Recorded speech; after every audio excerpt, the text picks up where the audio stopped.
nombre es Ana Cristina Olvera y desde todas las latitudes de la región les doy la bienvenida a nuestro punto de encuentro en el arte y el conocimiento, el Noticiero Científico y Cultural Iberoamericano, NSC, el espacio informativo de la Asociación de las Televisiones Educativas y Culturales Iberoamericanas, ATEI. Acompáñenme en este recorrido de 30 minutos a descubrir lo que se produce, se investiga y se crea cerca de ti. Este año, la Estación Espacial Internacional acumula 20 años de estar tripulada constantemente. 241 personas de 19 países han vivido y trabajado a bordo de la Estación Espacial, completando casi 3.000 experimentos científicos. Y esa ciencia continúa con la colaboración de cientos de países.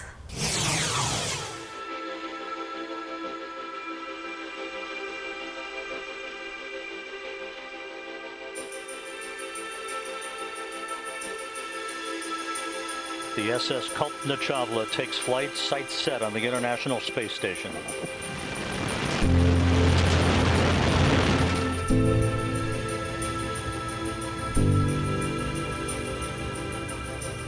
Nuestro equipo está compuesto por electrodos, solución de amoníaco y 2 pequeñas bombas.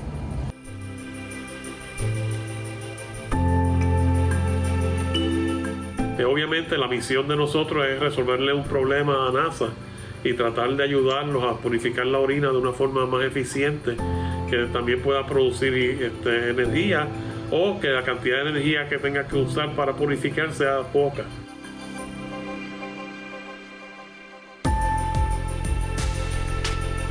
Y el gran reto fue miniaturizar el equipo que ya se había utilizado en vuelos de microgravedad, pero ahora había que convertirlo en mucho más pequeño para que cupiera en el espacio disponible de la estación espacial. Del equipo existente, que era del tamaño de un ataúd, lo tuve que cambiar, o sea, miniaturizar, incluyendo escoger las celdas electroquímicas, los componentes electrónicos, todo hacerlo pequeño como una caja de zapatos.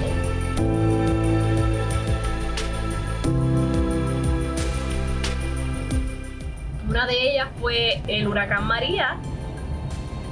Yo estuve sin servicio de energía eléctrica en mi casa por 4 meses. Tuvimos que empezar otra vez el proceso y se fue tardando y tardando. Y después entonces viene el área de terremotos y también se tardó otra vez. Y ahora la pandemia. Entonces pues todo era como uno detrás del otro. Pero yo creo que teniendo a Camila como estudiante graduada trabajando en este proyecto, no creo que ninguna otra persona lo hubiese logrado.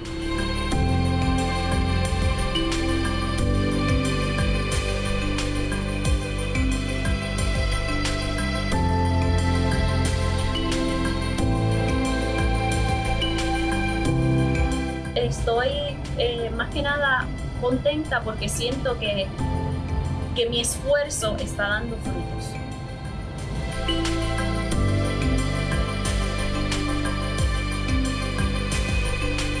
Yo quisiera inspirar a otras jóvenes y niñas, porque yo también tengo una niña.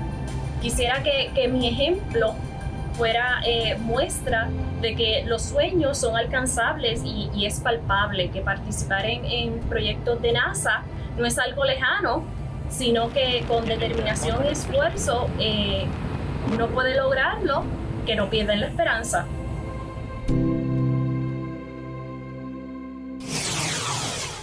La Asamblea General de las Naciones Unidas declaró el 20 de mayo el Día Mundial de las Abejas para llamar la atención sobre la importancia de preservar a las abejas y a otros polinizadores. Esta fecha coincide con el nacimiento de Anton Jansen, un apicultor esloveno del siglo XVIII, pionero de la apicultura moderna. Conozcamos más acerca de la situación de las abejas y de su variedad aquí en México. Cuando pensamos en las abejas, usualmente las concebimos únicamente como productoras de miel, pero olvidamos su papel en el mantenimiento de los ecosistemas. Hay ciertas flores que necesitan específicamente la frecuencia vibratoria del abejorro para liberar el polen. Bueno, como equipo de abejas de Ecosur estamos realizando investigaciones para conocer la diversidad de abejas en la región mesoamericana, en qué estado de conservación, de declive se encuentran. Es hacer marcaje de ADN de diferentes tipos de abejas y enriquecer una colección de 95,000 ejemplares de diferentes tamaños y colores. Entonces que hay una gran diversidad de abejas en la región. Para México son de 2,000 especies de abejas, un poco más. Para Chiapas hasta ahora conocemos 650 especies de abejas, que es muchísimo para una misma región. De esta diversidad, tal vez una cuarta parte ya están en una situación de declive, ¿no? Estamos haciendo como predicciones que con el cambio climático pues, les va a ir tantito peor a las abejas. En el caso de Apis mellifera, la abeja productora de miel, posiciona a México como el tercer exportador de miel en el mundo. Sin embargo, hay riesgos que amenazan a todas las especies de este insecto. El cambio de uso del suelo, el hecho de que tenemos cada vez menos vegetación silvestre, nativa, y cada vez más cultivos, monocultivos. Otro factor obviamente son los plaguicidas, en particular los insecticidas, que son hechos para matar insectos, entre los cuales están las abejas. Las abejas son parte de la biodiversidad, pero también fuente de sustento para los apicultores. Y donde la meta sería, sin perder rendimiento, sin perder la producción agrícola, transitar a una agricultura más respetuosa del medio ambiente, de la diversidad en general y de la diversidad en particular. Para NSC reporta Margarita Blanco. Conocido por el nombre científico de Sousa chinesis, ha reducido su población de manera alarmante en los últimos años. Y ahora los conservacionistas han advertido que la especie de estos delfines está en riesgo de desaparecer por completo de las aguas de Hong Kong. Pero la pandemia les ha ofrecido un respiro. Los delfines rosados están de vuelta en Hong Kong.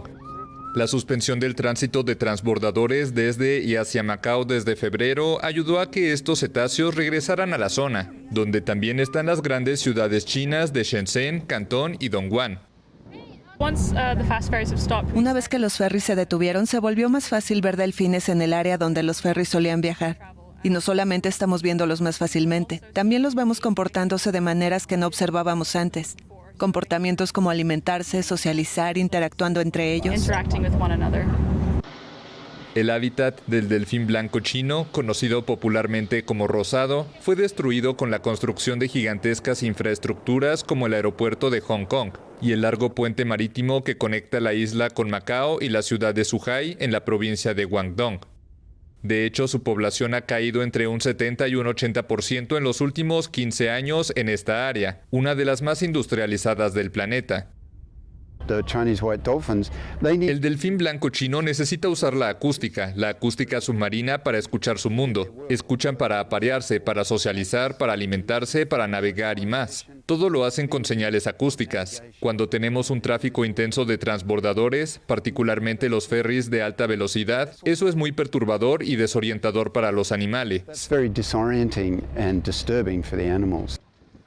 Los ambientalistas piden la ampliación del parque marino ya existente para proteger mejor a las especies vulnerables y sobre todo mantener la calma de la que han gozado estos meses los delfines rosados.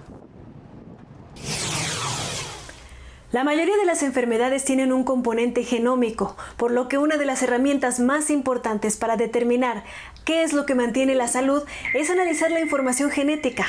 El desafío de los investigadores está en identificar cuáles de las variaciones de las 6,000 millones de letras del ADN pueden mejorar nuestra salud. Y en Brasil dan un paso importante para lograrlo. El gobierno de Brasil lanzó un programa que prevé la creación de un banco de datos para almacenar la información genética de 100.000 personas. Así lo explicó el ministro de Salud, Eduardo Pazuello. Ya estamos atrasados. Gran parte del mundo ya está desde hace más de 8 años tratando de genoma, terapia de genomas. Nosotros necesitamos correr detrás de los daños. El banco de datos tendrá genes de portadores de enfermedades raras, dolencias cardíacas e infecciosas, así como cáncer y el nuevo coronavirus. El presidente Jair Bolsonaro encabezó el acto. Vamos a dar un gran paso para unirnos a la élite de este tratamiento para cualquier persona que se enferme en Brasil con este proyecto. El programa, inspirado en una iniciativa británica iniciada en 2012, perfeccionará el entendimiento de las variaciones genéticas de la población brasileña y posibilitará en el futuro el acceso a tratamiento personalizado en la sanidad pública. En las áreas relacionadas con la pandemia, los investigadores trabajan contrarreloj para plantar batalla al virus. En todo el mundo, los científicos están compartiendo en línea miles de genomas del virus y estudios aún no publicados. Estamos ante una colaboración global sin precedentes. Prueba de ello es también el planteamiento de la siguiente investigación. Investigadores del Imperial College de Londres intentan avanzar en los conocimientos sobre la COVID-19 con un método que plantea cuestiones éticas. Los científicos buscarían infectar a un grupo de voluntarios para hacerles un seguimiento de cerca y avanzar en el desarrollo de la vacuna, según la primicia revelada el martes por la institución. Este método ya ha sido utilizado para las pesquisas de otras enfermedades como la fiebre tifoidea y el cólera, pero será la primera vez que se plantea para la lucha contra la pandemia de nuevo coronavirus. La fase inicial del proyecto consiste en analizar la viabilidad de exponer a voluntarios sanos de 18 a 30 años y sin factores de riesgo para determinar qué cantidad de virus causa síntomas en una persona. Luego de ser infectados vía nasal, se estudiará el proceso de contagio, la respuesta inmune y la manera en que funcionan las vacunas en el cuerpo para luego hacer una observación de los tratamientos potenciales. La prioridad será la seguridad de los voluntarios, según los investigadores. Esta metodología permite trabajar con un número menor de pacientes que los ensayos clínicos de vacunas que involucran a miles de voluntarios, por lo que darían una idea clara de la efectividad de una vacuna. Una vez determinados los parámetros del modelo, fase que debería durar hasta mayo, se podrán realizar comparaciones entre vacunas. Sin embargo, este tipo de prueba plantea cuestiones morales. Deben diseñarse cuidadosamente para asegurar que quienes participan estén plenamente informados de los riesgos y que estos se reduzcan al mínimo. El Centro de Ética Práctica de la Universidad de Oxford añadió que estas pruebas son éticas si los riesgos se presentan en su totalidad y si son razonables. Estás viendo el noticiero científico y cultural iberoamericano. No te olvides de seguirnos en las redes sociales. Somos @NCC Iberoamérica en Twitter, Facebook, YouTube, Instagram y TikTok.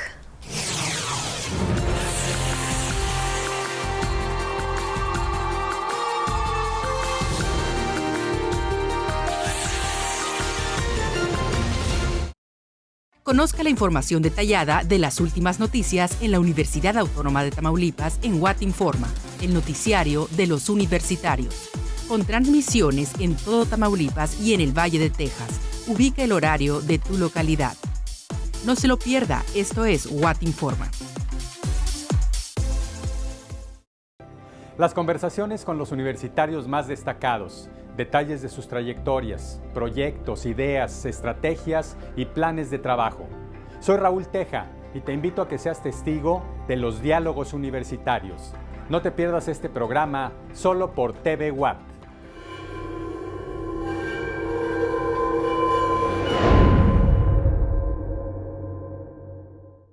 Conoce los avances en materia de investigación de la Universidad Autónoma de Tamaulipas a través de periodismo científico. Yo soy Eliet Coronado y te invito a que nos acompañes a ver de cerca el trabajo de investigación y la producción de conocimiento de nuestra universidad. Periodismo científico solo por TV Watt.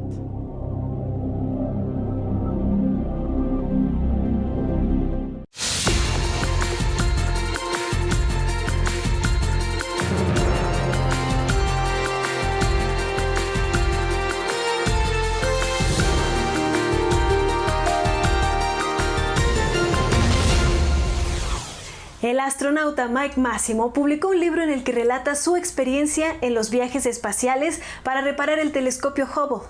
Él describe que ves el caos. En aquel infinito horizonte de oscuridad estás presenciando la actividad del cosmos en directo. Está sucediendo muchas más cosas allá afuera de lo que podemos imaginar. Pero ¿sabías que muchos animales viajaron al espacio antes de que pudiéramos hacerlo los seres humanos? Curiosamente, te cuenta todos los detalles. En abril de 1961, el ruso Yuri Gagarin se convirtió en el primer ser humano en viajar al espacio. Su viaje fue muy breve. En menos de 2 horas dio una sola vuelta a la Tierra. A los primeros cosmonautas rusos siguieron los astronautas norteamericanos, los espacionautas franceses y los taikonautas chinos.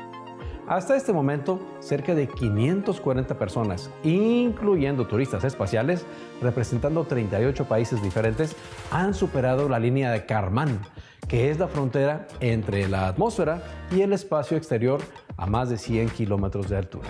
Es cierto, Pablo, pero poco nos hemos detenido a pensar en aquellos primeros pasajeros que no tuvieron opción y emprendieron viajes a las profundidades del espacio. Nos referimos a los animales astronautas. Ellos no solo fueron los primeros en salir al espacio, sino que superan a los humanos por miles. ¿Cuáles fueron los primeros seres vivos en viajar al espacio? La perrita rusa Laika, también conocida como Kudryavka, en México le diríamos la chinita por rizada, es la más célebre de toda la fauna astronauta. Gracias, Laika vos. Pero las agencias espaciales del mundo han mandado de todo. Monos, gatos, ratones, moscas, peces, medusas, ranas, escorpiones, abejas, hormigas, gusanos, tortugas y hasta esos famosos frijoles saltarines originarios del noroeste de México. ¿Y de qué privilegio gozan las cucarachas que ellas han viajado al espacio y yo no? Si preguntamos cuáles fueron los primeros seres vivos que llegaron al espacio, podríamos apresurarnos a responder que fueron Laika y Yuri Gagarin. Pero ¿sabían que el 20 de febrero de 1947 los norteamericanos lanzaron un misil alemán V-2 hasta una altura de 109 kilómetros sobre la superficie de la Tierra y llevaba pasajeros? Después de 3 minutos y 10 segundos alcanzaron la altura máxima y una cápsula Blossom salió disparada. Sus pasajeros eran semillas de maíz y moscas de la fruta. Al caer, la cápsula hizo fricción con la atmósfera y se sobrecalentó, pero un paracaídas se abrió oportunamente a la altura debida y permitió un descenso relativamente suave. Al abrir la cápsula, encontraron las moscas muertas y palomitas de maíz. No se crean. Los primeros seres vivos en viajar al espacio llegaron sanos y salvos. Una de las causas por las que se envía a animales pequeños es porque el costo de mandar cualquier cosa al espacio es muy elevado.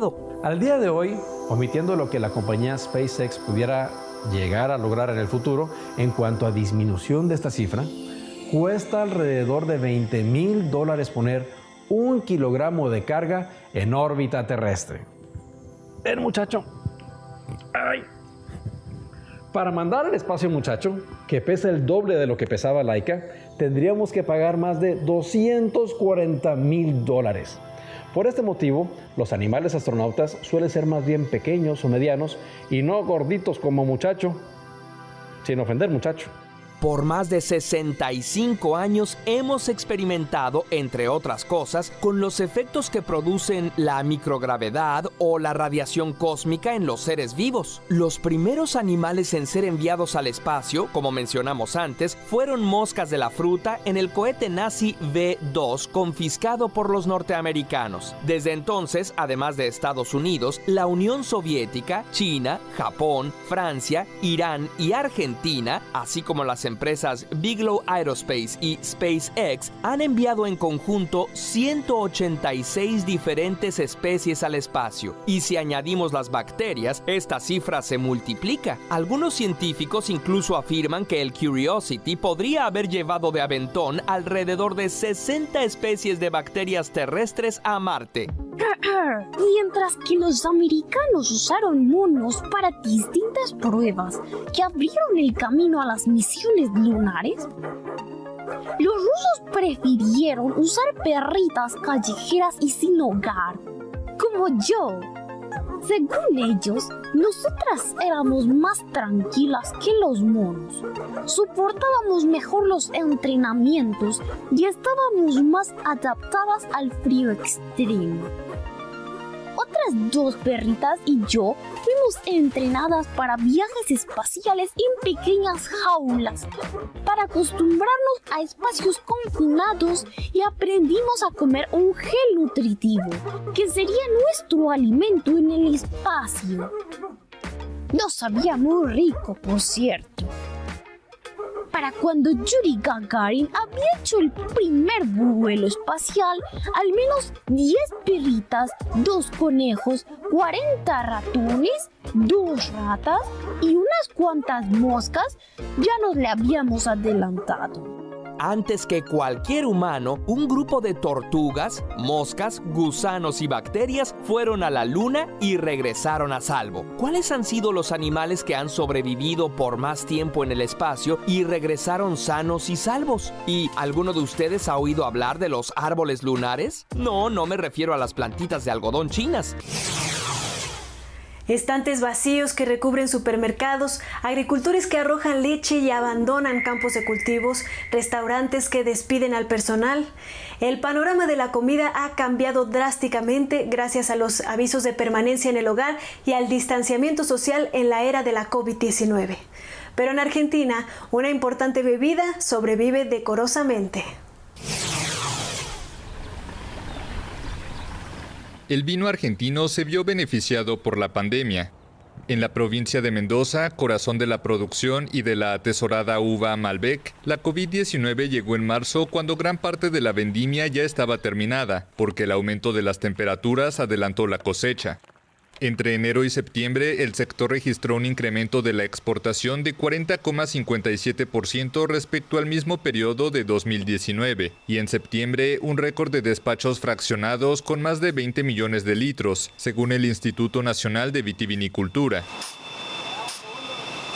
Nos encontramos con una pandemia, como se encontró todo el mundo, y un consumidor que se encontró cambiando sus hábitos de consumo, encontrándose mucho más tiempo en su casa y a un principio de la pandemia con una disponibilidad de dinero que no gastaba en otras actividades. No todas son buenas noticias. La baja del precio de este commodity, los hábitos de los consumidores que prefieren etiquetas más baratas y la crisis económica argentina perjudican la rentabilidad del sector que lleva 5 años de caída. Los vinos embotellados aumentaron su volumen de exportación en 2,4% en 12 meses contados a junio, pero los precios cayeron en dólares un 11,4%, lo que mermó 8% la facturación según bodegas de Argentina. Los más afectados son los pequeños productores con menor capacidad de compensar con volumen la reducción de precios. Además, la moneda argentina se enfrenta a una dura depreciación con un cambio oficial que supera los 80 pesos por dólar y un mercado negro en el que tocó un récord de 167. Pero tenemos que entender que los aumentos en exportación están vinculados a nuestra coyuntura, sobre todo coyuntura del dólar, donde somos realmente baratos en el mundo. La industria trata también de generar ingresos por medio del enoturismo, con degustaciones al aire libre y catas virtuales. Disfrutando esta experiencia de un menú de 7 pasos con maridajes de distintos varietales. La verdad que es la primera vez que vivo una experiencia gastronómica así. En el Valle de Luco, el corredor de las bodegas es un circuito de degustación que aporta 9% a los ingresos del sector vitivinícola. Con restaurantes y hoteles cerrados por la pandemia y la economía argentina en recesión desde 2018, cualquier ganancia para el sector merece un brindis.